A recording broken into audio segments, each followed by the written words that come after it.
Yeah, so you don't really have to be a chemist to do a bit of chemistry, especially something as primitive as this. Now, I have found out by squirting some water that this tough as fuck shit, just unbelievably tough, will soften with a little bit of water. So I will reserve over the time. I will be reallocating. This is kind of heavy to move around, but I have plenty. It will probably take me a month if I worked in this process like consistently trying to get this off. So I'm going to take some of it. Now, as for the caveman chemistry part, in here, when you're looking at the NPK value, when you're buying fertilizer, that will be the nitrogen, phosphorus, and potassium, K for potassium, kalium. That's what you're going to be having a high amount of in this. Now, the potassium is a metal, an alkali metal to be more precise. You have little reasons to be concerned regarding the sun in that regard. The white part you're seeing here, I'm doing an educated guess, but I'm willing to wager this is actually nitrates. And the reason I'm fairly convinced it is because back in the day they used piss, I mean our piss, human piss, to make gunpowder by throwing the piss at hay that you see like this, and doing it consecutively or layers. I'm not going to go too much into the process, but it was these crystalline things, similar to this at least, that they will be harvesting, watering it out with water, of course, and then they will be boiling away the water, and from there they would have the potassium nitrates, which would come from the potassium in our urine fixated with the nitrates that was also in our urine but had been converted over the whatever processes that existed. So why am I mentioning this? Well, the thing I am concerned about, because I know that nitrates are much more susceptible to radiation and will degrade much quicker from the sun than most of the other more valuable or other valuable nutrients that are in this chicken shit.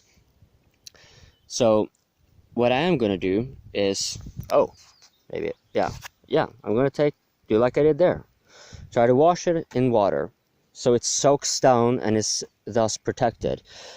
I know that the potassium is not that susceptible. I am fairly confident that the phosphorus is not, because it will not necessarily degrade in the form that it will evaporate. It will degrade into other forms of phosphorus, but it will not be converted into inert nitrogen that we already have in the atmosphere, or ammonia or anything like that. It won't convert in that way, as far as I know.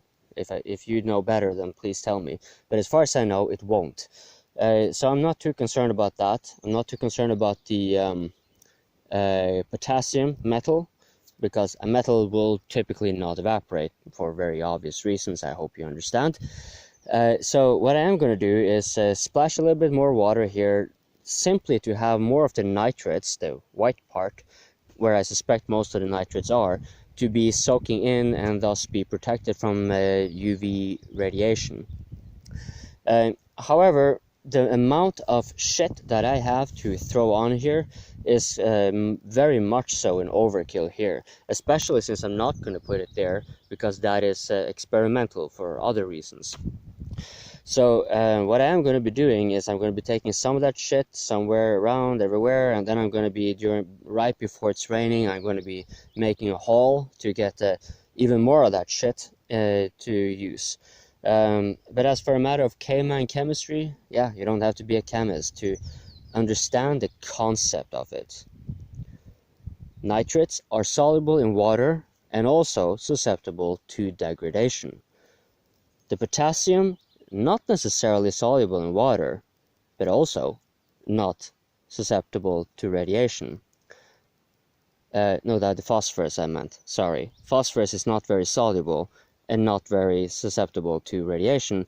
And then you have, on the final NPK NPK stats that you will find when you're buying fertilizer, the K part is not susceptible at all in it by itself. The nitrates connected to it may be susceptible to degradation. I mean, it is, I know it is, but the potassium itself will remain because it's a metal.